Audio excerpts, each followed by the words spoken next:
തീക്ഷ്ണമായ വിശ്വാസം കൊണ്ട് നിറഞ്ഞ എന്റെ കർത്താവേ, എന്റെ ദൈവമേ എന്നുദ്ഘോഷിച്ച തോമാസ് ലീഹായാണ് ക്രിസ്തുവർഷം ആദ്യ ശതകത്തിൽ തന്നെ ദക്ഷിണേന്ത്യയിൽ ക്രിസ്തീയ വിശ്വാസം പ്രചരിപ്പിച്ചത്.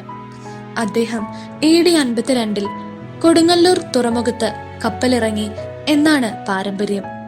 വളരെ പേരെ അദ്ദേഹം ക്രിസ്തീയ വിശ്വാസത്തിലേക്ക് കൂട്ടിക്കൊണ്ട് ദേവാലയങ്ങൾ സ്ഥാപിക്കുകയും ചെയ്തു. കൊടുങ്ങല്ലൂർ, പാലയൂർ, കോട്ടക്കാവ്, തെക്കൻ പള്ളിപ്പുറത്ത് കോക്കമംഗലം, തിരുവല്ലയ്ക്കടുത്ത് നിരണം, കൊല്ലം, നിലയ്ക്കലിനടുത്ത് ചായൽ എന്നീ സ്ഥലങ്ങളിൽ ദേവാലയങ്ങൾ സ്ഥാപിച്ചുവെന്നാണ് മാർത്തോമ നസ്രാണികളുടെ ശക്തമായ പാരമ്പര്യം.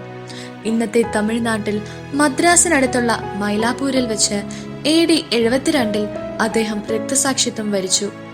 മൈലാപ്പൂരിൽ സ്ഥിതി ചെയ്യുന്ന സ്ലീഹായുടെ കബറിടം ആദ്യ നൂറ്റാണ്ടു മുതൽ പ്രശസ്ത തീർത്ഥാടന കേന്ദ്രമാണ്. മാർത്തോമ സ്ലീഹായുടെ പ്രേഷിതത്വം പ്രാചീന സാംസ്കാരിക കേന്ദ്രവുമായ ഭാരതത്തിലാണെന്നത് സംശയരഹിതമായ വസ്തുതയായി സഭാപിതാക്കന്മാർ കരുതിയിരുന്നു. അതുകൊണ്ട് തന്നെ ആ പ്രേഷിത കേന്ദ്രത്തെ പറ്റിയുള്ള വിശദമായ വിവരങ്ങളോ അതിന്റെ പ്രത്യേകമായ പാരിസ്ഥിതിക പഠനമോ നടത്താൻ സഭാപിതാക്കന്മാർ തുനിഞ്ഞില്ല.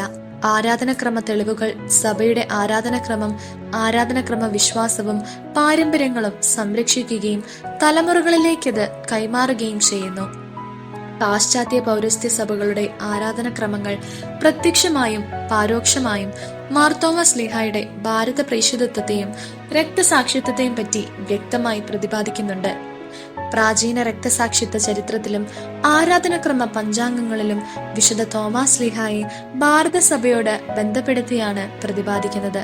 തോമാസ് ലീഹ മൈലാപ്പൂരിൽ വെച്ച് രക്തസാക്ഷിയായി മരിച്ചെന്നും അവിടെ തന്നെ സംസ്കരിക്കപ്പെട്ടു എന്നുമാണ് പാരമ്പര്യം. തോമാസ് ലീഹായുടെ മരണശേഷം മൈലാപ്പൂർ മാർത്തോമ നസ്രാണികളുടെ തീർത്ഥാടന കേന്ദ്രമായി മാറുകയും വളരെ കാലത്തേക്ക് അവരുടെ മെത്രാന്റെ ആസ്ഥാന കേന്ദ്രമായി തീരുകയും ചെയ്തിരുന്നു.